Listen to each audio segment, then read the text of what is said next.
Properties of liquid. ठीक है, अच्छा, प्रॉपर्टीज़ ऑफ लिक्विड में सही है हमारे पास तकरीबन 7 प्रॉपर्टीज़ हैं, सही, जो कि हमने क्या नाम है डिस्कस करनी है। ठीक है, और साथ में उनके फैक्टर्स, यानी कि ये जो भी प्रॉपर्टीज़ हम लिक्विड की अभी पढ़ेंगे, ये प्रॉपर्टी किन किन फैक्टर्स के ऊपर डिपेंड करती है, किन किन चीज़ों के ऊपर डिपेंड करती है, उसको भी हम जो है वो ऑब्जर्व करेंगे। सही है, अच्छा, अब यहाँ पे जब बोर्ड में हमारे पास क्वेश्चन आएगा तो बोर्ड में दोनों तरीक़ों से आ सकता है कि भाई वो हमें ये भी बोल सकते हैं कि भाई आप सिर्फ डिफाइन कर दें, यानी कि डिफाइन द फॉलोइंग का क्वेश्चन आपने देखा होगा पास पेपर्स के अंदर, अगर आप देखें तो इस तरीके से क्वेश्चन आया होता है डिफाइन द फॉलोइंग, और उसमें 3-4 हमें जो है वो डेफिनेशन दी हुई होती हैं जिनको हमें डिफाइन करना होता है। ठीक है, लेकिन कभी कभार इस तरीके से भी क्वेश्चन आता है कि भाई define evaporation along its factors. सही है, यानी कि आप एवोपरेशन को डिफाइन करें और उसके साथ उसके फैक्टर्स भी बता दें, यानी कि जिनके ऊपर एवोपरेशन डिपेंड करती है। ठीक है भाई, तो इस तरीके से भी क्वेश्चन आते हैं बोर्ड के अंदर। सही, तो हमने दोनों तरीक़ों से पढ़ना है। तो सबसे पहले हम डेफिनेशन देखते हैं भाई एवोपरेशन क्या होती है। So evaporation is a type of vaporization that occurs on the surface of a liquid as it changes into the gas phase. ठीक है, यानी कि एवोपरेशन क्या है, ये हमारे पास क्या है, it is a type of vaporisation. सही है, यानी कि जब हम किसी भी लिक्विड को हीट प्रोवाइड करते हैं, जब हम किसी भी लिक्विड को हीट प्रोवाइड करते हैं तो हम क्या देखते हैं कि उसके ऊपर क्या बनने शुरू हो जाते हैं, वेपर्स बनने शुरू हो जाते हैं। सही है, यानी कि जो लिक्विड है वो किसके अंदर कन्वर्ट होना शुरू हो जाता है, वेपर्स के अंदर कन्वर्ट होना शुरू हो जाता है। जैसे कि अमूमन आपने घरों में देखा होगा, सही, कि जब हम पानी को बॉयल होने के लिए रखते हैं, तो जब हम उसको स्टोव पे रखते हैं, चूल्हे पे रखते हैं, तो जैसे ही हम उसको हीट प्रोवाइड करते हैं तो कुछ देर बाद जो पानी है वो किसके अंदर कन्वर्ट होना शुरू हो जाता है, वेपर्स के अंदर कन्वर्ट होना शुरू हो जाता है। सही, उसके ऊपर हम देखते हैं कि भाई हमें कुछ धुआं, सही, यानी कि स्मोक जैसा जो है वो निकलता हुआ दिखाई देता है। So the process is called vaporisation. सही, तो यहाँ पे एवापोरेशन भी हमारे पास क्या है, एक टाइप ऑफ वेपराइजेशन है। सही, जिसके अंदर हमारे पास जो लिक्विड है, सही, वो किसके अंदर कन्वर्ट हो जाता है, गैस फेज के अंदर। सही, लेकिन वेपराइजेशन में हमारे पास जो एवोपरेशन में जो हमारे पास खास बात है वो ये है कि भाई एवोपरेशन जो होता है ना वो किसी भी एनवायरमेंटल इफेक्ट के जरिए होता है। सही, जैसे कि फॉर एग्जांपल कि अगर हम जो है वो अभी जाएं बाहर, सही, और बाहर जाके रोड पे या फिर फर्श के ऊपर जो है वो थोड़ा सा पानी फेंक दें, सही है ना, और कुछ देर बाद अगर हम जाएं तो वो पानी क्या हो चुका होगा, सूख चुका होगा, ऐसे ही होगा ना। सही है, और क्या नाम है, जो जितना भी पानी हम वहाँ पे फेंकेंगे कुछ देर बाद सारा का सारा पानी क्या हो जाएगा, सूख जाएगा, यानी कि जो हमने पानी फेंका था, सही है, वो सारा का सारा किस में कन्वर्ट हो गया भाई, वेपर्स के अंदर कन्वर्ट हो गया, और कहाँ पे चले गया भाई, हवा के अंदर, अब क्या नाम है, वेपराइज हो गया। अब मुझे आप ये बताओ कि क्या उसके अंदर हमने उसको हीट प्रोवाइड करी थी, क्या हमने वहाँ पे उसके आसपास कोई आग वाग जलाई थी ताकि उसको जो है वो हीट मिले, है भाई, ऐसा किया था हमने कोई, है भाई, नहीं। सही है, ऐसा नहीं किया। ठीक है, लेकिन फिर भी वो जो है वो क्या नाम है, वेपराइज हो गया। ऐसा क्यों हुआ, है भाई, ऐसा क्यों हुआ कि अगर हम उसको हीट प्रोवाइड नहीं कर रहे लेकिन फिर भी वो वेपराइज हो रहा है, यानी कि वेपर्स के अंदर कन्वर्ट हो रहा है, ऐसा क्यों हुआ। तो भाई इसका जो आंसर है, सही है, वो क्या है कि अगर कहीं पे भी अगर हम पानी को इस तरीके से फेंकते हैं, सही, तो वहाँ पे काफ़ी ज़्यादा एक्सटर्नल इफेक्ट्स जो है वो उसके ऊपर एक्ट होते हैं जो उसको हीट प्रोवाइड करते हैं। जैसे कि फॉर सपोज कि सूरज की रोशनी, सही, सूरज की रोशनी के अंदर भी क्या मौजूद होती है भाई, हीट मौजूद होती है। सही, तो जब सूरज की रोशनी इस पानी के ऊपर पड़ती है, सही, तो इसके जो मॉलिक्यूल्स हैं उसकी एनर्जी को बढ़ाती है, जिससे ये वेपर्स के अंदर कन्वर्ट होके, सही, क्या हो जाता है भाई, सही, वेपराइज हो जाता है। ठीक है, तो यहाँ पे हमारे पास क्या हो रहा है कि इसके अंदर हम इसको खुद से कोई हीट प्रोवाइड नहीं कर रहे, लेकिन इन्वायरमेंटल इफेक्ट के जरिए, सही, जैसे कि सूरज की रोशनी है या फिर हवा है, सही, या फिर जो हमारे पास आसपास का जो टेम्परेचर है, उसकी वजह से ये जो मॉलिक्यूल्स हैं इसकी एनर्जी खुद से बढ़ रही है, और ये मॉलिक्यूल्स की सरफेस को छोड़ के किस में कन्वर्ट हो रहे हैं भाई, क्या नाम है, वेपर्स के अंदर कन्वर्ट हो रहे हैं। सही, तो इस तरह की जो वेपराइजेशन है वो हमारे पास क्या कहलाती है भाई, एवापोरेशन कहलाती है, सही, कि जिसके अंदर लिक्विड किसी एक्सटर्नल इफेक्ट के जरिए हीट एनर्जी को गेन करे, जिससे उसकी मॉलिक्यूल्स की जो काइनेटिक एनर्जी है वो बढ़ जाए और वो लिक्विड की सरफेस को छोड़ के ऊपर की तरफ मूव होना शुरू हो जाए। तो जैसे जैसे मॉलिक्यूल्स की एनर्जी बढ़ती जाती है, सही, तो वो मॉलिक्यूल्स की सरफेस को छोड़ के ऊपर की तरफ मूव करना क्या कर देते हैं, शुरू कर देते हैं, सही। सो इस प्रोसेस को हम क्या कहते हैं भाई, एवापोरेशन। क्लियर हुई बात यहां पे? So vaporization is the process in which liquid is converted into a gas phase। सही, वेपराइजेशन क्या है कि भाई एक हमारे पास एक ऐसा प्रोसेस है कि जिसके अंदर लिक्विड जो है वो गैस फेज में कन्वर्ट होती है, लेकिन एवापोरेशन के अंदर, सही है, हम इसको कोई भी हीट प्रोवाइड नहीं करते, ये एक्सटर्नल इफेक्ट के जरिए इन्वायरमेंट से हीट को गैदर करती है, सही है, और अपने मॉलिक्यूल्स की एनर्जी को बढ़ाती है, और जो मॉलिक्यूल्स हैं, सही है, वो फिर इसकी सरफेस को छोड़ के ऊपर की तरफ वेपराइज होना शुरू हो जाते हैं। क्लियर हो गई बात यहां पे, सही है। तो इसके अंदर अगर कोई क्वेश्चन है तो जल्दी से पूछ लें, सही है, ताकि फिर हम इसके फैक्टर्स पढ़ें।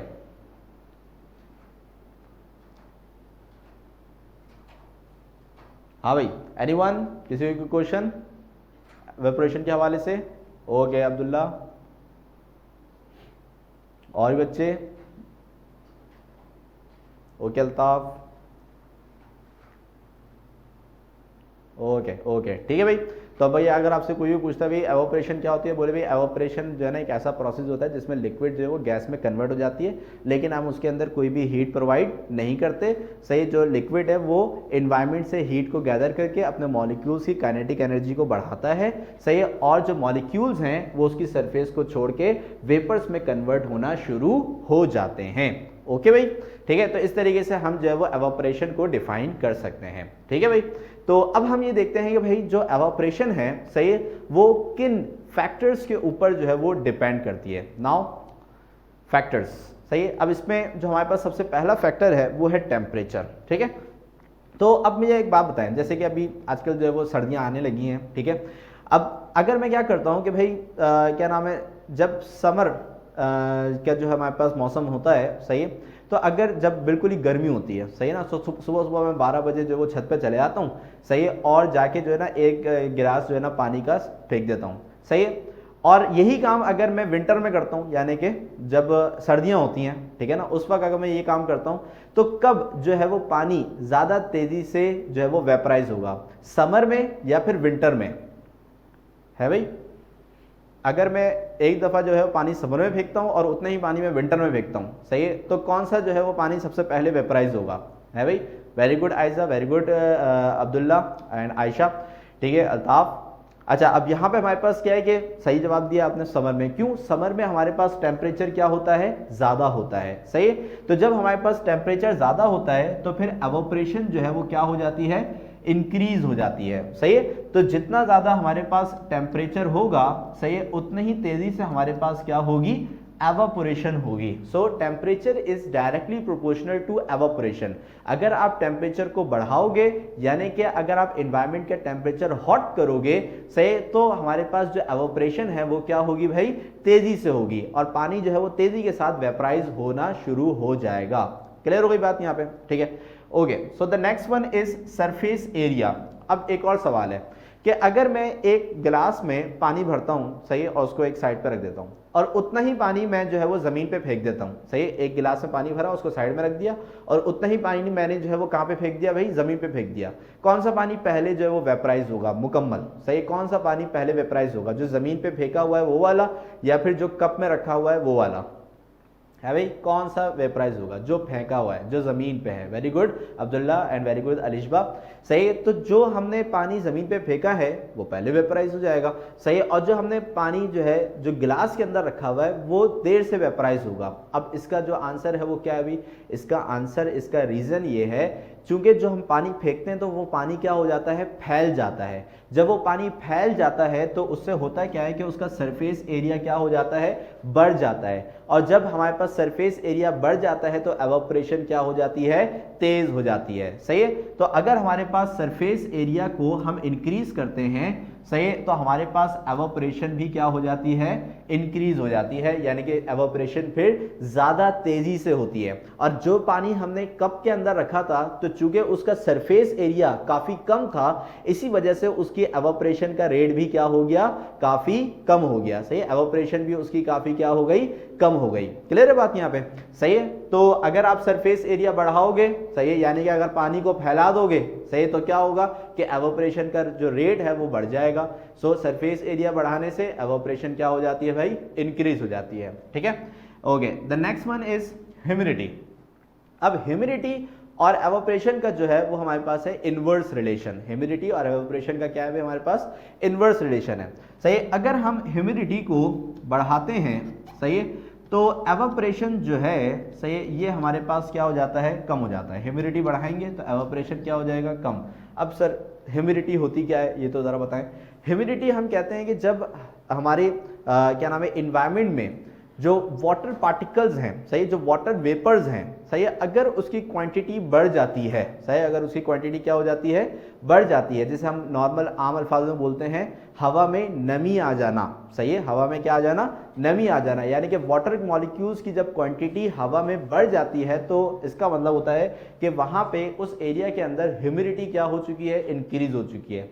सही, जैसे कि चूंकि कराची जो है वो कहाँ पे मौजूद है भाई, समंदर के करीब मौजूद है। सही है, अब जब समंदर पे जब सूरज की रोशनी पड़ती है, सही, तो समंदर का पानी क्या हो जाता है भाई, सही, वेपराइज हो जाता है, और वेपर बनके वही वेपर जो है वो कराची शहर में जो है वो आ जाते हैं। इसीलिए कराची का जो एनवायरनमेंट है वो काफ़ी ज़्यादा ह्यूमिड होता है। सही, यानी कि इसकी हवा में काफ़ी ज़्यादा नमी है। सही है, लेकिन अगर आप इसके कराची के आगे जैसे लाहौर है, इस्लामाबाद है, कश्मीर साइड पर अगर आप जाते हो, जो कि समंदर से काफ़ी दूर हो जाते हैं, सही, तो अगर आप वहाँ का वेदर देखो तो वो इतना ज़्यादा ह्यूमिड नहीं होता, यानी कि उसके हवा में इतनी ज़्यादा नमी नहीं होती, उनके क्या नाम है, इन्वायरमेंट में इतना ज़्यादा वाटर मॉलिक्यूल्स जो है वो शामिल नहीं होते। सही, तो ह्यूमिडिटी जो है, सही, किस चीज़ का नाम है, ह्यूमिडिटी कहते हैं जब वाटर मॉलिक्यूल्स हमारी हवा में, एयर में शामिल हो जाते हैं, तो वो हमारी हवा की ह्यूमिडिटी को क्या कर देते हैं, बढ़ा देते हैं। तो ऐसी हवा को हम बोलते हैं भाई ह्यूमिड एयर। ठीक है, तो अगर हमारे पास एयर के अंदर जो वाटर मॉलिक्यूल्स हैं अगर वो क्या हैं, ज़्यादा हैं, तो इसका मतलब है कि ह्यूमिडिटी बढ़ गई। तो ऐसी जगह पे हमारे पास जो एवोपरेशन है वो क्या हो जाती है, स्लो हो जाती है, यानी कि एवोपरेशन का रेट क्या हो जाता है, कम हो जाता है। क्लियर हो गई बात यहाँ पे? सही। फिर इसके बाद लास्टली विंड स्पीड। ठीक है, हम जब घर में पोछा लगाते हैं, जैसे भाई मैं तो भाई खुद ही पोछा लगा लेता हूँ, ठीक है ना, ठीक है, तो अब क्या है कि भाई जब हम घर में जो है वो पोछा लगाते हैं, तो पोछा लगाने के बाद हम पंखा चला देते हैं। क्यों भाई, ऐसा क्यों करते हैं? पोछा लगाने के बाद अम्मी क्या बोलती हैं, पंखा चला दो, ऐसा क्यों भाई, ऐसा क्यों करते हैं? कोई बताएगा? कोई है जबरदस्त पोछा लगाने वाला है? ड्राई करने के लिए, वेरी गुड, सही है, और आइज़त नज़ीर सुखाने के लिए। भाई ये इससे पता चल रहा है कि आप लोग जो है वो लगाते हैं पोछा, है सही। चलो भाई अच्छी बात है, मैं भी लगाता हूँ भाई। अच्छा, तो ताकि क्या हो जाए, जल्दी सूख जाए, वेरी गुड। ठीक है, तो अब यहाँ पे हमारे पास क्या हो रहा है, सही, कि जैसे ही हम जो है वो सरफेस पे जो है वो पोछा लगाते हैं, तो उसको जल्दी सुखाने के लिए हम क्या ऑन कर देते हैं भाई, सही, पंखा ऑन कर देते हैं, जिसकी वजह से होता क्या है कि उसकी जो विंड स्पीड है वो क्या हो जाती है, बढ़ जाती है। सही, यानी कमरे के अंदर जो विंड स्पीड है वो क्या हो जाती है, बढ़ जाती है, और एवोपरेशन क्या हो जाती है, तेज हो जाती है। तो इसका मतलब क्या है कि भाई हमारे पास जो विंड स्पीड है, सही है, विंड स्पीड ये डायरेक्टली प्रोपोर्शनल है किसके भाई, एवोपरेशन के। किसके डायरेक्टली प्रोपोर्शनल है भाई, एवोपरेशन के डायरेक्टली प्रोपोर्शनल है। सही भाई, क्लियर है बात यहाँ पे?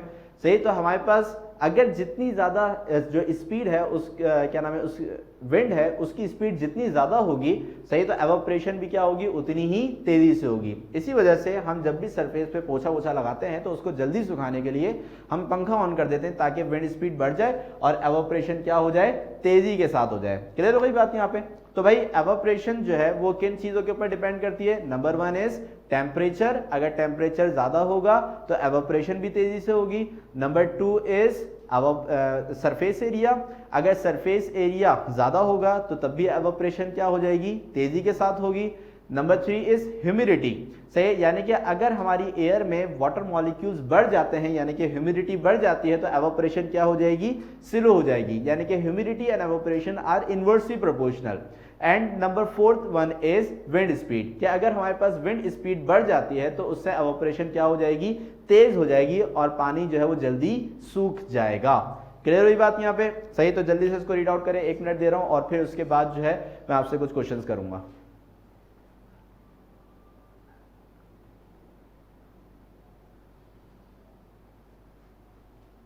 ओके भाई, एनीवन, किसी को क्वेश्चन इन सारे फैक्टर्स के हवाले से?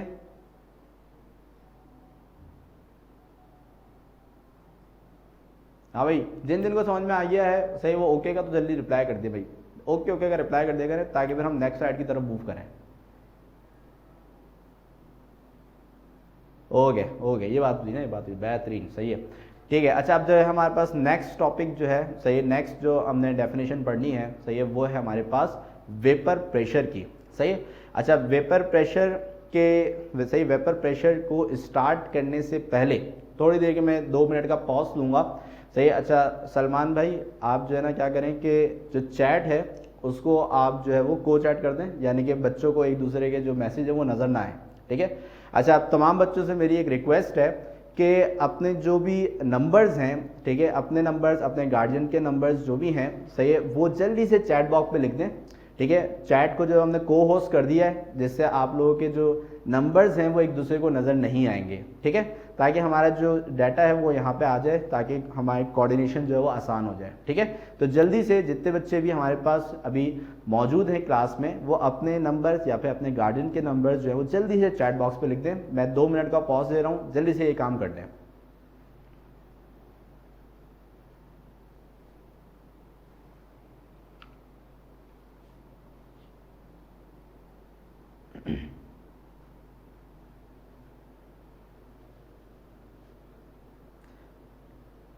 जी जी, व्हाट्सएप नंबर भी हो सकता, व्हाट्सएप नंबर देते हैं, मम्मा का, पापा का।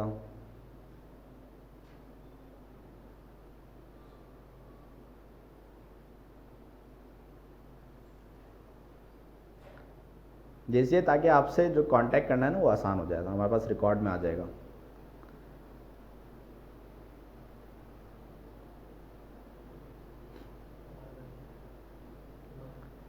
अच्छा ठीक है। अच्छा, ये इसके आ गए, इसके आ गए, ठीक है, उमर का भी आ गया है, ठीक है। और अबिया मनाल, अबिया मनाल का आ गया, हाँ अबिया मनाल का भी आ गया है, अबिया का भी ऊपर आया, ऊपर है नहीं, अच्छा अलिशबा है, सही है। अल्ताफ़ हुसैन का भी आ गया है, अबिया मनाल इनका नहीं आया ना, हाँ अबिया मनाल बेटे, मम्मा का या पापा का किसी का भी नंबर सही, ताकि आपसे कोऑर्डिनेट हम कर सके ना, तो इसलिए आप वो जल्दी से प्रोवाइड कर दो। चैट जो को होस्ट है, किसी को भी एक दूसरे के नंबर जो वो शो नहीं होंगे।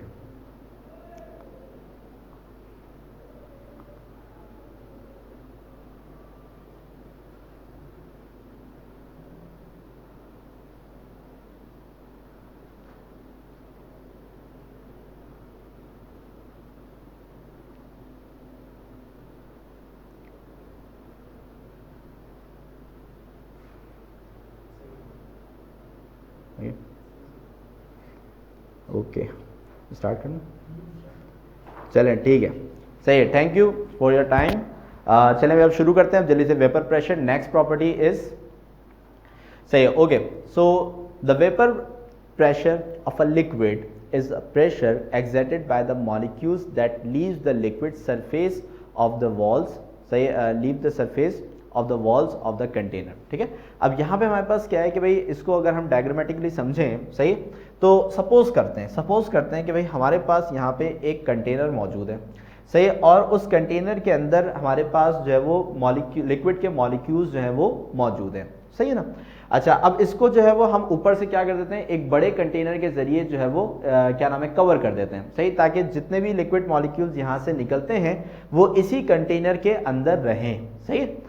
अब होता क्या है कि हम इसको यहाँ से जब हीट प्रोवाइड करते हैं, सही है, तो अभी हमने एवापोरेशन के अंदर इस कॉन्सेप्ट को समझा है कि जैसे ही हम लिक्विड को हीट प्रोवाइड करते हैं तो लिक्विड के मॉलिक्यूल्स जो हैं वो वेपराइज होना शुरू हो जाते हैं, यानी कि गैस के अंदर कन्वर्ट होना शुरू हो जाते हैं, सही।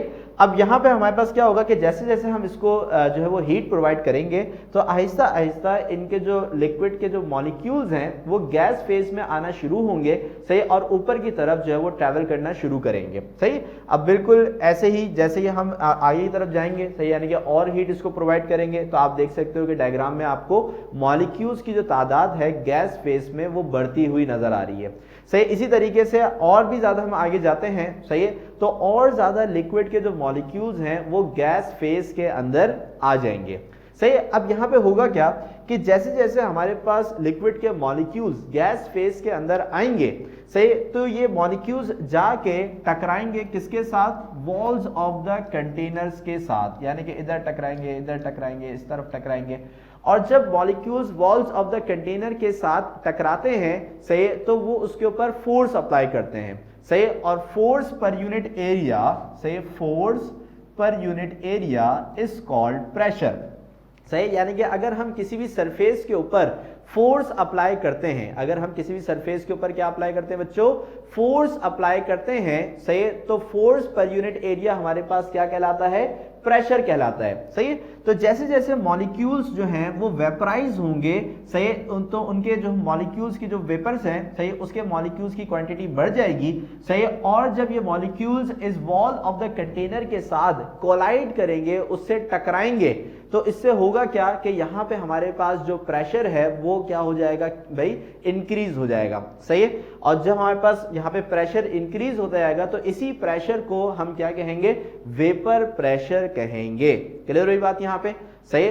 तो प्रेशर ऑफ अ गैस, यानी कि किसी भी गैस का जो प्रेशर है, it is due to the collision of molecules with the walls of container, यानी कि किसी भी गैस का जो प्रेशर होता है ना वो किस वजह से होता है, सही, उसके मॉलिक्यूल्स के कॉल्यूजन की वजह से होता है, उसके मॉलिक्यूल्स के टकराने की वजह से होता है कि जब वो कंटेनर के साथ टकराते हैं, सही। तो यहां पे जब हमने इसको हीट प्रोवाइड करी तो थोड़े मॉलिक्यूल्स थे, जब ये थोड़े मॉलिक्यूल वॉल के साथ टकराएंगे तो प्रेशर भी क्या होगा, थोड़ा होगा, यानी कि कम होगा, सही। अब जब मॉलिक्यूल्स जो है वो ज्यादा वेपराइज होंगे तो ज्यादा वेपर्स के मॉलिक्यूल्स कंटेनर के साथ टकराएंगे, तो इससे हमारे पास क्या हो जाएगा कि भाई प्रेशर इंक्रीज हो जाएगा, सही है। और जब बहुत ज्यादा मॉलिक्यूल वेपर्स के अंदर शामिल हो जाएंगे और ये बहुत सारे मॉलिक्यूल जब इस कंटेनर के साथ टकराएंगे तो इससे हमारे पास प्रेशर जो है वो और भी ज्यादा क्या हो जाएगा, बढ़ जाएगा। क्लियर हुई बात यहाँ पे, सही। तो जैसे जैसे मॉलिक्यूल्स जो है वो वेपर्स के अंदर कन्वर्ट होंगे और ये वेपर्स जब वॉल्स ऑफ द कंटेनर के साथ टकराएंगे तो इससे हमारे पास क्या होता जाएगा, प्रेशर भी इंक्रीज होता जाएगा। दैट मीन्स कि जितने ज्यादा वेपर्स बनेंगे उतना ज्यादा प्रेशर भी हमारे पास क्या होगा, डेवलप्ड होगा। क्लियर बात यहाँ पे। तो वेपराइजेशन अगर तेज होगी तो वेपर प्रेशर भी हमारे पास क्या होगा, उस लिक्विड का ज्यादा होगा। ठीक है भाई। तो इसके अंदर अगर किसी को क्वेश्चन है वेपर प्रेशर के अंदर, सही है, तो जल्दी से हम इससे पूछ लें, फिर इसके अब फैक्टर्स को स्टार्ट करते हैं। जल्दी से, शाबाश।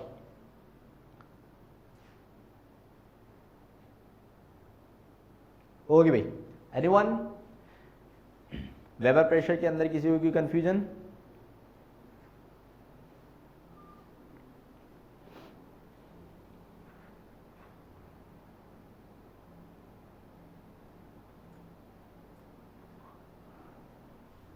हो गया, ठीक है। अब जल्दी से इनके फैक्टर्स देखते हैं कि भाई कि वेपर प्रेशर जो है वो किन फैक्टर्स पे डिपेंड करता है, सही।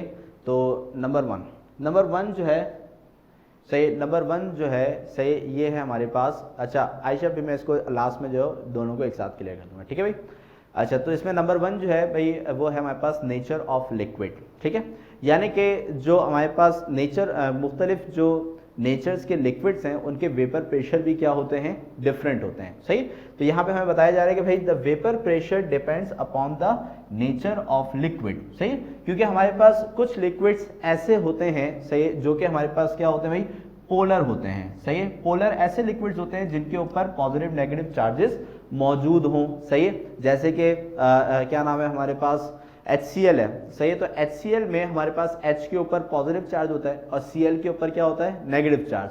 तो वो हमारे पास एक पोलर लिक्विड कहलाएगा क्योंकि उसके ऊपर पोल्स यानी कि चार्जेस मौजूद है।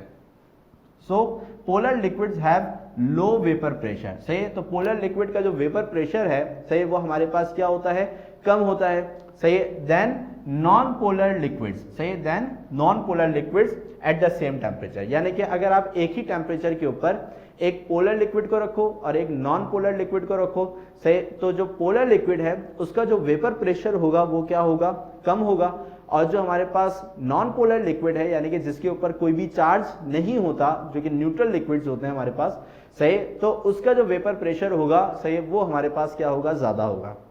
अब इसका रीजन क्या होता है भाई, इसका रीजन ये होता है कि हमारे पास जो पोलर लिक्विड है ना, तो उसके पोल्स की वजह से यानी कि उसके चार्जेस की वजह से उनके दरमियान जो फोर्स ऑफ अट्रैक्शन है वो बढ़ जाती है, सही। अब जब फोर्स ऑफ अट्रैक्शन बढ़ जाती है तो आप जब हीट प्रोवाइड करते हो तो मॉलिक्यूल्स एक दूसरे को छोड़ने में थोड़ा टाइम लगाते हैं, सही। यानी कि जब कोई भी वेपर बनता है तो ऊपर की तरफ मूव करता है ना, तो नीचे वाला मॉलिक्यूल जब छोड़ेगा ऊपर वाले मॉलिक्यूल को तभी वो ऊपर की तरफ जाएगा, और जब वो ऊपर की तरफ जाएगा तभी वो वेपर के अंदर कन्वर्ट होगा और जाके कंटेनर के साथ टकरा के वेपर प्रेशर को इंक्रीज करेगा।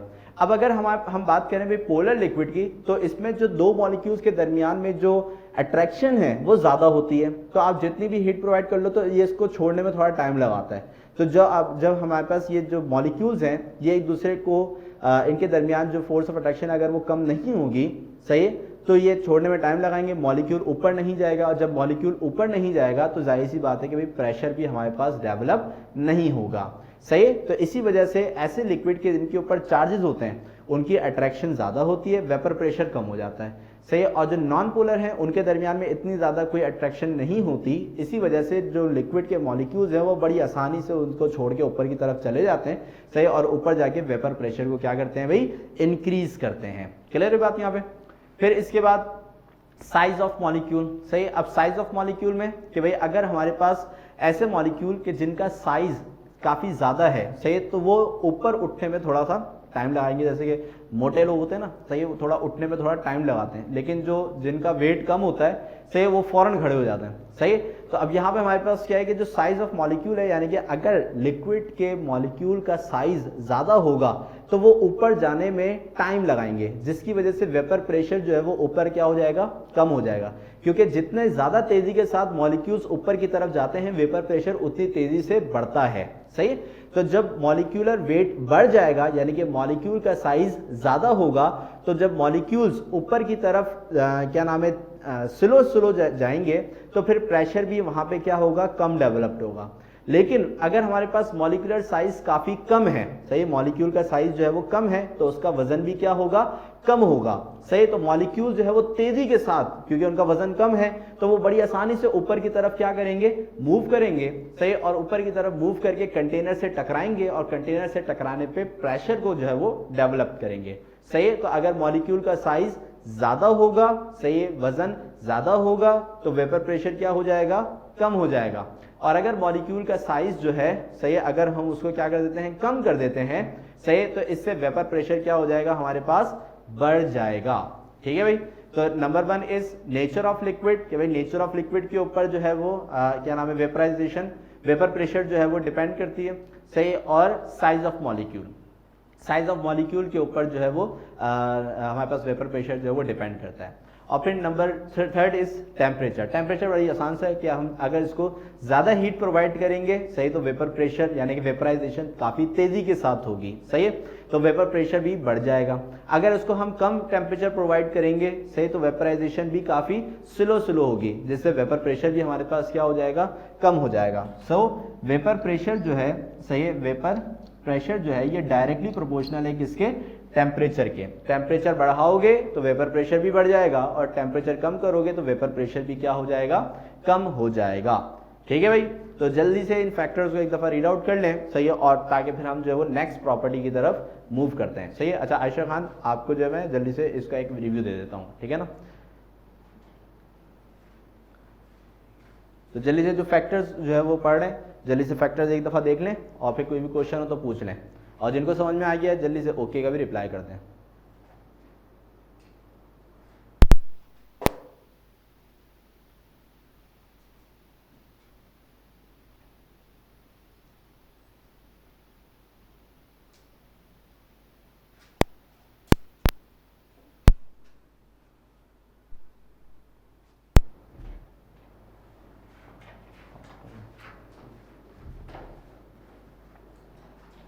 हाँ भाई,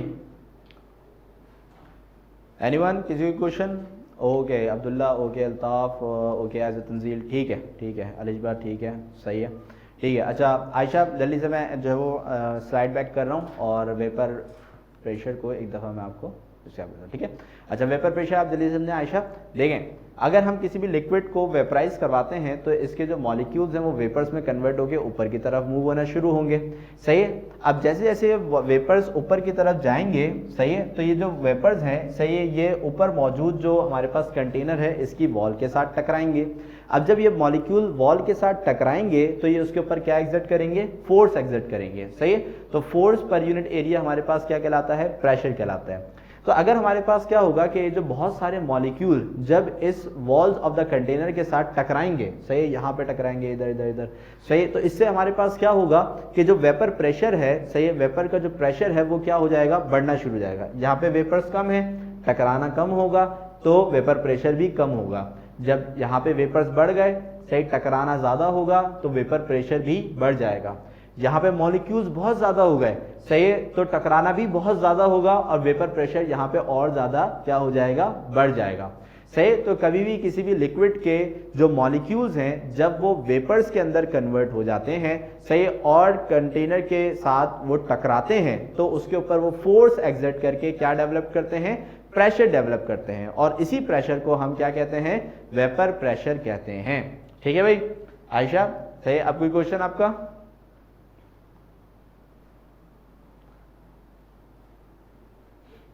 ओके, क्लियर है, वेरी गुड, जबरदस्त, ठीक है। अब वेपर प्रेशर हो गया, इसके फैक्टर्स हो गए, और अब चलते हैं हम अपनी नेक्स्ट प्रॉपर्टी की तरफ। और नेक्स्ट प्रॉपर्टी हमारे पास, हाँ, बॉइलिंग पॉइंट। सो बॉइलिंग पॉइंट हमारे पास क्या होता है, ठीक है। अच्छा, अब अगर मैं किसी छोटी क्लास के स्टूडेंट से अगर मैं पूछूंगा भाई बॉइलिंग पॉइंट क्या होता है, तो वो भाई ये बोलेगा भाई सही sir, the temperature at which liquid start boiling, यानी कि वो टेम्परेचर जहां पे लिक्विड जो है वो बॉयल होना शुरू हो जाए, सही, वो टेम्परेचर हमारे पास क्या कहलाता है? बॉइलिंग पॉइंट कहलाता है, सही। क्योंकि बॉइलिंग पॉइंट, सही, ये किस पॉइंट की बात हो रही है? टेम्परेचर की बात हो रही है, यानी कि वो टेम्परेचर जिसपे लिक्विड बॉयल होना शुरू हो जाए, सही, वो टेम्परेचर हमारे पास क्या कहलाता है? क्या नाम है? बॉइलिंग पॉइंट कहलाता है, ठीक है भाई। अच्छा, अब ये तो बात होगी छोटी क्लास के बच्चे से, लेकिन अब हम जो है वो 9th लेवल के ऊपर मौजूद है, बोर्ड का पेपर देने वाले, सही है। तो अब हम बॉइलिंग पॉइंट को किस तरीके से डिफाइन करते हैं, ठीक है। अच्छा, अब देखिए यहाँ पे अगर हम किसी भी कंटेनर को लेते हैं और उसको हम यहाँ से क्या प्रोवाइड करते हैं भाई? हीट प्रोवाइड करते हैं, ठीक है। लिक्विड हमने ले लिया और यहाँ पे हम इसको क्या प्रोवाइड कर रहे हैं? हीट प्रोवाइड कर रहे हैं। अब जब हम इसको यहाँ पे हीट प्रोवाइड करेंगे, सही है, तो इस लिक्विड के जो मॉलिक्यूल्स हैं वो आहिस्ता आहिस्ता जो है वो वेपर्स बन के ऊपर की तरफ उड़ना शुरू होंगे। अब हमने अभी ये बात समझी है कि जैसे जैसे वेपर्स की क्वांटिटी बढ़ती है तो वेपर प्रेशर भी बढ़ना शुरू हो जाता है। मॉलिक्यूल्स कम होंगे, सही, तो वेपर प्रेशर भी कम होगा। मॉलिक्यूल्स ज्यादा होंगे तो वेपर प्रेशर भी ज्यादा होगा। तो जब हम किसी भी लिक्विड को हॉट करना शुरू करते हैं, गर्म करना शुरू करते हैं, तो एकदम से उसके वेपर्स नहीं बढ़ जाते, आहिस्ता आहिस्ता उनके वेपर्स की क्वांटिटी जो है वो बढ़ना शुरू होती है। तो आहिस्ता आहिस्ता उनका वेपर प्रेशर भी क्या होता है? इंक्रीज होता है। क्लियर हुई बात यहाँ पे? अब वेपर प्रेशर जो है वो हर गैस का होता है। अब यहाँ पे जो वेपर्स बन रहे हैं ये भी गैस है, इसका भी प्रेशर होगा, जिसे हम क्या कहते हैं? वेपर प्रेशर, ठीक है। अब वेपर प्रेशर यहाँ पे क्या हो रहा है? आहिस्ता आहिस्ता इंक्रीज हो रहा है। अब ये जो वेपर प्रेशर है इसका सामना किसके साथ है भाई? एटमॉस्फेरिक प्रेशर के साथ, क्योंकि भाई ये जहां पे जा रहा है, सही, वहां पे क्या मौजूद है भाई? वहां पे मौजूद है एयर। क्या मौजूद है भाई? एयर। अब एयर भी हमारे पास क्या है? एयर भी एक गैस है ना, सही, तो एयर का भी तो कोई ना कोई प्रेशर होगा। एयर भी गैस है और उसका भी कोई ना कोई प्रेशर होगा, और एयर का जो प्रेशर है वो हमारे पास क्या कहलाता है? Atmospheric pressure. एटमॉस्फेरिक प्रेशर, सही। तो अब यहां पे हमारे पास क्या है कि भाई इधर मौजूद है एटमॉस्फेरिक प्रेशर, सही, और यहां पे हमारे पास क्या डेवलप्ड हो रहा है? वेपर प्रेशर डेवलप्ड हो रहा है। अब किसी भी जगह का एटमॉस्फेरिक प्रेशर जो है, सही, वो क्या होता है? तकरीबन कांस्टेंट होता है, सही है। अब जैसे भाई हम अगर कराची में रहते हैं तो कराची का एटमॉस्फेरिक प्रेशर डिफरेंट होगा, लाहौर वालों का एटमॉस्फेरिक प्रेशर डिफरेंट होगा, कश्मीर वालों का एटमॉस्फेरिक प्रेशर डिफरेंट होगा। तो ये जगह के हिसाब से हमारे पास क्या होता है? चेंज होता है, सही। तो अब यहाँ पे क्या है कि भाई हमारे पास जो इसका एटमॉस्फेरिक प्रेशर है, सही, वो क्या होगा? मुख्तलिफ होगा। सही है। अब यहाँ पे हमारे पास होता क्या है कि भाई आहिस्ता आहिस्ता जैसे जैसे इसका वेपर प्रेशर बढ़ना शुरू होता है, तो आहिस्ता आहिस्ता इसका वेपर प्रेशर बढ़ते बढ़ते बढ़ते बढ़ते बढ़ते बढ़ते बढ़ते एक पॉइंट वो आता है कि जहां पे इसका वेपर प्रेशर जो है वो बराबर हो जाता है किसके, एटमॉस्फेरिक प्रेशर के। सही, यानी कि जैसे जैसे हम इसको हीट प्रोवाइड करते रहेंगे तो लिक्विड के मॉलिक्यूल्स वेपर्स में कन्वर्ट होते रहेंगे, और जब वेपर्स बहुत ज्यादा हो जाएंगे तो वेपर प्रेशर भी क्या हो जाएगा, बढ़ जाएगा। और बढ़ते बढ़ते बढ़ते अगर ये वेपर प्रेशर बिल्कुल बराबर हो जाता है किसके, एटमॉस्फेरिक प्रेशर के, सही, जहां पे हम इसको बॉयल कर रहे हैं, तो भाई वो टेम्परेचर, वो पॉइंट, वहां पे ये लिक्विड जो है वो बॉयल होना शुरू हो जाएगा। So when the vapour pressure of a liquid becomes equal to the atmospheric pressure, liquid starts boiling. सही, और उस टेम्परेचर को, उस वक्त जो टेम्परेचर इस पानी का होगा उसको हम क्या कहेंगे, बॉइलिंग पॉइंट कहेंगे। क्लियर है बात यहाँ पे? सही है। तो क्या लिखा हुआ भाई, the temperature at which vapour pressure of a liquid becomes equal to atmospheric pressure is called boiling point of the liquid। सही। तो इसका मतलब क्या हुआ कि हमने जो बिल्कुल स्टार्ट में काइनेटिक मॉलिक्यूलर थ्योरी का एक पॉइंट पढ़ा था, क्या था भाई, boiling point of the liquid depends on the atmospheric pressure, यानी कि बॉइलिंग पॉइंट किसके ऊपर डिपेंड करता है, एटमॉस्फेरिक प्रेशर पे डिपेंड करता है। तो अगर हमारे पास हम एटमॉस्फेरिक प्रेशर को क्या करते हैं, बढ़ा देते हैं, तो बॉइलिंग पॉइंट भी क्या हो जाएगा, बढ़ जाएगा। अगर हम एटमॉस्फेरिक प्रेशर को कम कर देते हैं तो बॉइलिंग पॉइंट भी क्या हो जाएगा, कम हो जाएगा। क्लियर है बात यहाँ पे? सही। तो अगर हम यहाँ पे क्या करते हैं, सही, कि क्या नाम है, जब हमारे पास एटमॉस्फेरिक प्रेशर वेपर प्रेशर के बराबर हो जाता है तो ये जो हमारे पास जो लिक्विड है ये बॉयल होना शुरू हो जाएगा, और इस वक्त जो हमारा टेम्परेचर होगा वो हमारे पास बॉइलिंग पॉइंट कहलाएगा। यहां तक की बात क्लियर है? एनीवन कोई क्वेश्चन हो जल्दी से पूछ लें, और जिनको बात समझ में आ गई ओके का रिप्लाई भी कर दें जल्दी से, शाबाश।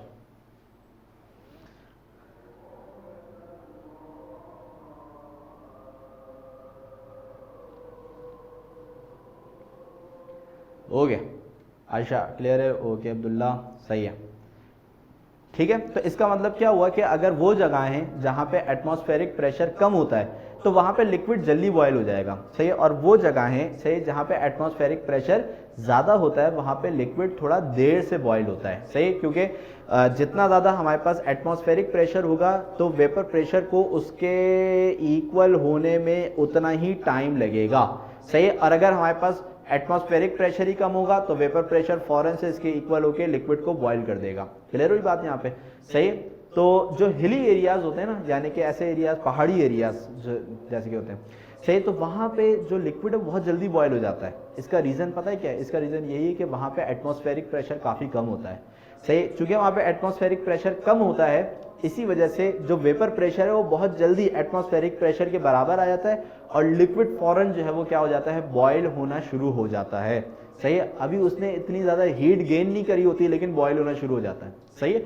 और यहाँ पे अगर कराची की बात करें तो चूंकि कराची जो है वो सी लेवल के काफी करीब है, यानी कि नीचे की तरफ है, सही, तो इसी वजह से यहाँ पे जो प्रेशर है, सही है, वो काफी ज्यादा होता है, क्योंकि कराची नीचे है, सही, तो प्रेशर क्या होता है, काफी ज्यादा होता है। तो इसी वजह से क्योंकि एटमॉस्फेरिक प्रेशर ज्यादा होता है तो वेपर प्रेशर को उसके बराबर आने में टाइम लगता है। इसी वजह से अगर हम कराची में, सही है, पानी को बॉयल करते हैं तो वो काफी ज्यादा गर्म होता है। अगर आप कश्मीर वगैरह जाके कहीं पे पहाड़ी इलाके में पानी को बॉयल करें वो इतना ज्यादा गर्म नहीं होगा, ठीक है। क्लियर है बात यहाँ पे? ओके। तो अब यहाँ पे जो है वो हम इसके फैक्टर्स को जो है वो क्या नाम है देख लेते हैं भाई, कि बॉइलिंग पॉइंट जो है वो किन किन फैक्टर्स के ऊपर डिपेंड करता है।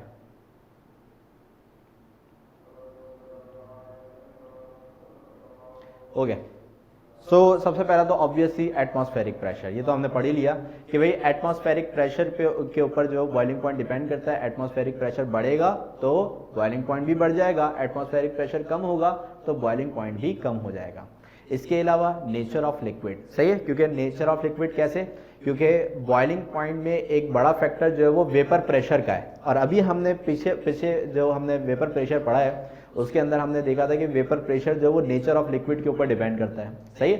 तो चूंकि vapour pressure nature of liquid के ऊपर डिपेंड करता है और बॉइलिंग पॉइंट वेपर प्रेशर के ऊपर डिपेंड करता है, इसी वजह से भाई boiling point nature of liquid के ऊपर डिपेंड करेगा। सही है, तो यहाँ पे भी हमारे पास वही बात होगी। सही है कि अगर क्या नाम है हम बॉइलिंग पॉइंट देखते हैं किसका भाई, सही पोलर लिक्विड्स का, यानी कि जिनके ऊपर चार्जेस मौजूद होते हैं, सही है, तो उनका बॉइलिंग पॉइंट क्या होगा, ज़्यादा होगा। सही है, और क्या नाम है अगर नॉन पोलर की बात करें तो उनका बॉइलिंग पॉइंट क्या होगा, कम होगा। सही है, उनका बॉइलिंग पॉइंट जो है वो क्या हो जाएगा, लो हो जाएगा। ठीक है, तो अगर पोलर लिक्विड्स की बात करें तो क्योंकि उसमें अट्रैक्शन ज़्यादा होती है, इंटरमॉलिक्यूलर फोर्सेस काफ़ी ज़्यादा होती हैं, वेपर काफ़ी आराम से बनते हैं। सही, इसी वजह से जो बॉइलिंग पॉइंट है वो काफ़ी देर बाद अचीव होता है। सही है, और अगर हम नॉन पोलर की बात करें तो उसमें वेपर फौरन बन जाते हैं, इसलिए पानी भी जल्दी बॉयल हो जाता है, तो उसका बॉइलिंग पॉइंट क्या हो जाता है, कम हो जाता है। ठीक है भाई, ओके।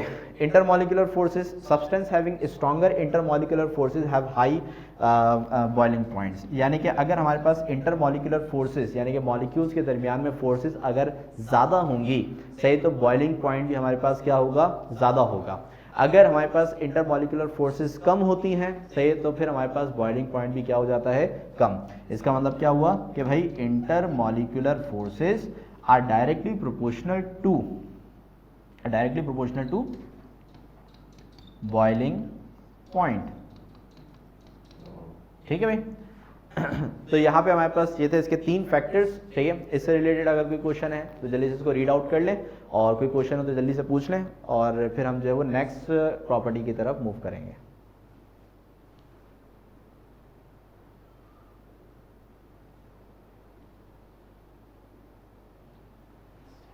हो गया, anyone?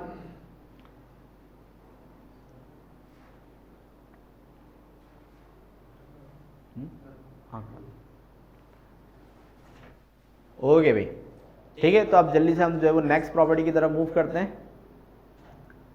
So the next property is freezing point. ठीक है, okay. So the freezing point कि जब हमारे पास कोई भी लिक्विड सॉलिड में कन्वर्ट होना शुरू हो, सही है, तो उसे हम क्या कहेंगे, फ्रीजिंग पॉइंट कहेंगे। सही है, फ्रीज का मतलब क्या होता है कि जैसे कि हम पानी है उसको हम फ्रिज में रखते हैं तो वो क्या हो जाता है, फ्रीज हो जाता है, यानी कि जम जाता है, यानी कि जो लिक्विड है वो किसके अंदर कन्वर्ट हो जाता है, सॉलिड के अंदर कन्वर्ट हो जाता है। सही है, तो वो पॉइंट कि जहां पे लिक्विड सॉलिड के अंदर कन्वर्ट होना स्टार्ट हो, यानी कि मुकम्मल कन्वर्ट नहीं, स्टार्ट हो, तो उस पॉइंट को हम क्या बोलते हैं, फ्रीजिंग पॉइंट कहते हैं। सही है, सही। A liquid freezing point is the temperature at which that particular liquid changes into a solid matter state, यानी कि जब लिक्विड सॉलिड में कन्वर्ट होना शुरू होता है तो उस टेम्परेचर को हम यहाँ पे क्या कहते हैं भाई, सही, फ्रीजिंग पॉइंट कहते हैं। ठीक है भाई, अच्छा। अब यहाँ पे जो इसके फैक्टर्स हैं, सही, वो 2 ही फैक्टर्स हैं हमारे पास, सिंपल से। ठीक है, एक तो नंबर 1 इज टेम्परेचर। ठीक है, जाहिर सी बात है कि भाई अगर हम टेम्परेचर को कम करेंगे, सही, तो हमारे पास फ्रीजिंग जो है वो तेजी के साथ होगी। ठीक है, और नंबर 2 जो है वो इंटरमॉलिक्यूलर फोर्सेज, यानी कि अगर इंटरमॉलिक्यूलर फोर्सेज जो है वो अगर ज़्यादा होंगी, सही, तो मॉलिक्यूल जो है वो ज़्यादा तेज़ी से जो है वो सॉलिड के अंदर जो है वो क्या होंगे, कन्वर्ट होंगे। ठीक है, तो यहाँ पे 2 फैक्टर्स हैं कि जिनके ऊपर जो हमारे पास फ्रीजिंग पॉइंट है वो डिपेंड करता है। Number 1 is temperature. सही, टेम्परेचर को आप कम करोगे, ठंडा करोगे, सही, तो हमारे पास जो फ्रीजिंग का जो प्रोसेस है वो स्टार्ट हो जाएगा। सही, और नंबर 2 इज इंटरमॉलिक्यूलर फोर्सेस, यानी कि अगर मॉलिक्यूल्स के इंटरमॉलिक्यूलर फोर्सेस जो है वो अगर क्या होंगी, ज़्यादा होंगी, सही, तो वो ज़्यादा जल्दी जो है वो क्या नाम है, सॉलिड के अंदर क्या होंगे, कन्वर्ट होंगे, यानी कि उनका फ्रीजिंग पॉइंट जो है वो क्या हो जाएगा, कम हो जाएगा। ठीक है, तो भाई इससे रिलेटेड कोई भी क्वेश्चन जल्दी से पूछ लें।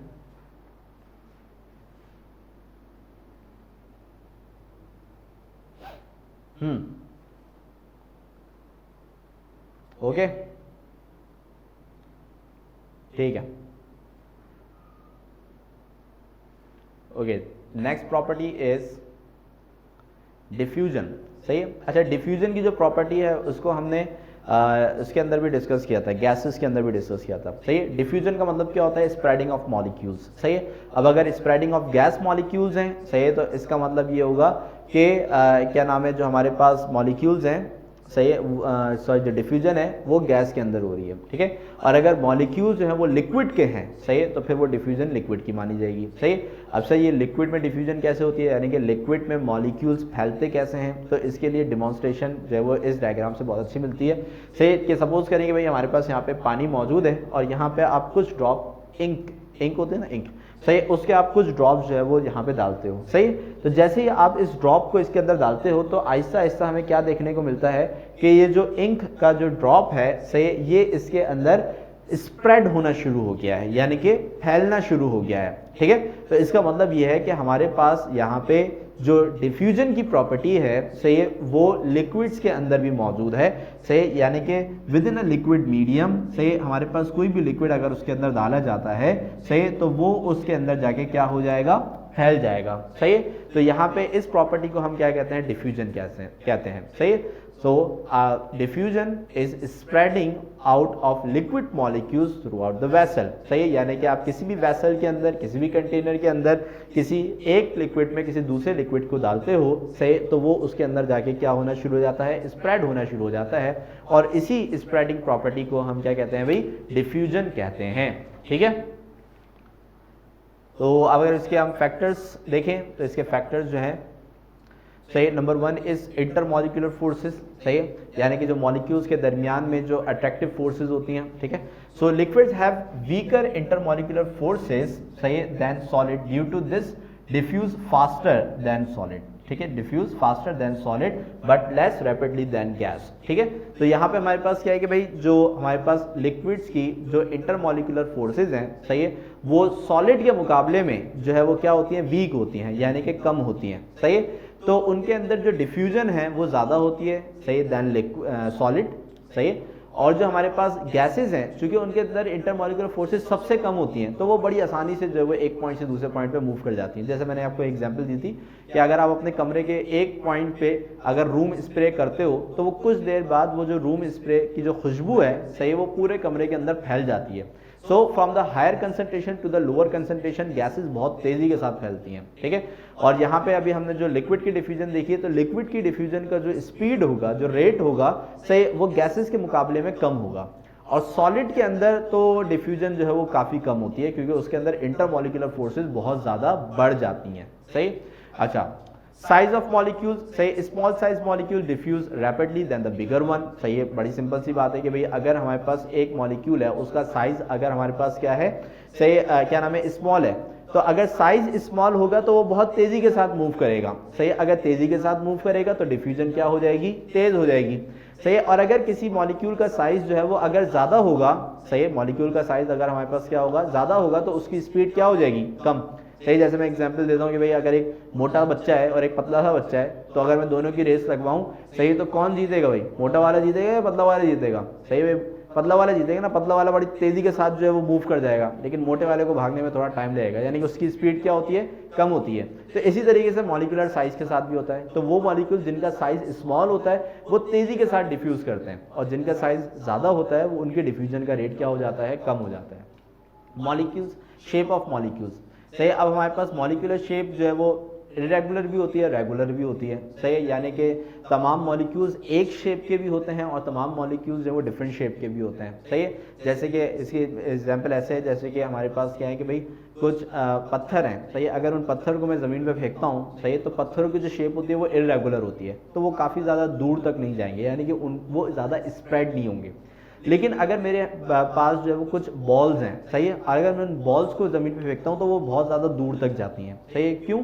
क्योंकि उन बॉल्स की जो शेप है वो रेगुलर होती है, सही। अब चूंकि उनकी शेप रेगुलर होती है तो उनकी स्प्रेडिंग पावर ज़्यादा होती है, वो दूर तक फैल सकती हैं, सही। लेकिन जो पत्थर होते हैं उनकी शेप जो है वो इरेगुलर होती है, कोई पत्थर किसी शेप का है, कोई पत्थर टेढ़ा, कोई मेढ़ा, सही है। तो इस तरीके से हमारे पास क्या होता है कि जो उनकी जो फैलने की सलाहियत है वो क्या हो जाती है, कम हो जाती है। तो अगर मैं उनको ज़मीन में फेंकूंगा तो वो एक पॉइंट पे ही गिर के क्या हो जाएंगे, रुक जाएंगे। लेकिन अगर रेगुलर शेप होगी बॉल की तरह, सही, तो उसकी जो डिफ्यूजन पावर है वो काफ़ी ज़्यादा बढ़ जाएगी, ठीक है। और फिर लास्टली हमारे पास क्या है, temperature. Diffusion is directly proportional to temperature, यानी कि टेम्परेचर अगर ज़्यादा होगा तो मॉलिक्यूल्स की काइनेटिक एनर्जी भी ज़्यादा होगी, मॉलिक्यूल्स तेज़ी के साथ मूव करेंगे। और अगर डिफ्यूजन सॉरी हमारे पास जो टेम्परेचर है अगर वो कम होगा तो मॉलिक्यूल्स की काइनेटिक एनर्जी भी क्या हो जाएगी, कम हो जाएगी, और मॉलिक्यूल्स स्लो स्लो मूव करेंगे जिसकी वजह से डिफ्यूजन भी हमारे पास क्या हो जाएगी, स्लो हो जाएगी। So the temperature is directly proportional to diffusion. सही है, ओके तो यहाँ पे हमारे पास number 1 is intermolecular forces, number 2 is size of molecules, number 3 is shape of molecules and number 4 is temperature of molecules are the factors on which diffusion depends. ठीक है, तो इनको जल्दी से एक दफा रीड आउट करें और कोई भी क्वेश्चन हो तो जल्दी से शाबाश पूछ लें।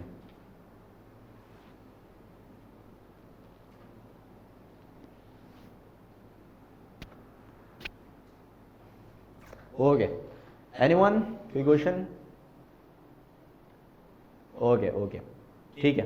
तो अच्छा अब ये है कि हमारे पास अभी 2 प्रॉपर्टीज़ जो है वो बची हैं, सही, लेकिन क्लास का जो टाइम है वो बिल्कुल ही एंड पे आ चुका है, सही। तो उन प्रॉपर्टीज़ को इंशाल्लाह जो है वो हम अब नेक्स्ट क्लास के अंदर जो है वो कवर अप कर लेंगे। बहुत छोटी सी है, एक डेंसिटी है और एक मोबिलिटी है, तो इंशाल्लाह उसको नेक्स्ट क्लास के अंदर हम कवर अप करेंगे, सही। और जो है वो फिर नेक्स्ट क्लास में ही इंशाल्लाह हमारा जो सॉलिड से रिलेटेड जो टॉपिक्स हैं वो भी हम स्टार्ट करेंगे, सही। तो तब तक के लिए जो आज जो हमने सारी चीज़ें पढ़ी हैं, सही, इनको अच्छे से जो है वो आप याद करें, ठीक है। और क्योंकि अब पेपर्स की जो डेट है वो तकरीबन अनाउंस हो चुकी है, सही है, माइट भी जो है वो मई के अंदर आपके पेपर्स होंगे, सही है। तो ये क्या थोड़ा सा टाइम आपको और मिला है, सही है, तो और अच्छी तैयारी करें, सही है। क्या नाम है, जो जो आपको टॉपिक्स पढ़ाए जा रहे हैं ना, तो उनकी उसी हफ्ते के अंदर जो है वो उसी को याद कर लिया करें, ठीक है।